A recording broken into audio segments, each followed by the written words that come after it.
Hurricane Florence is sketchy. Stay on the east coast. Forecasters predict that before it hits landfall, Florence will grow to a Category 5. You need to stay on top of the latest weather alerts if you live along the Atlantic.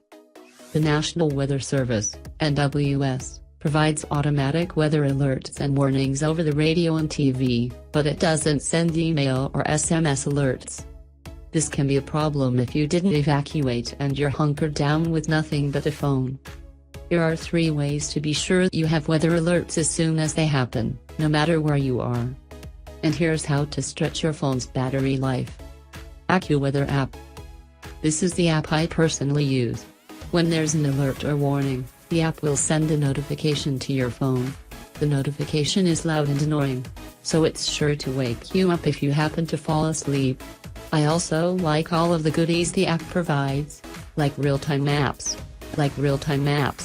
pollen counts and news.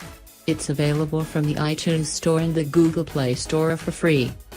Check Google's Crisis Map. The Google Crisis Map tracks storms and maps the predicted path so you can know if the storm is turning or heading right for you. You can also look at storms that are farther out to sea to make preparations for them, too. Call Loop. You can get weather alerts texted to your phone with Call Loop.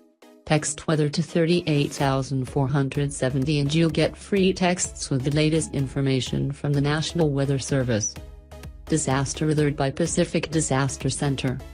This app will send weather and disaster, natural or man-made, alerts to any device.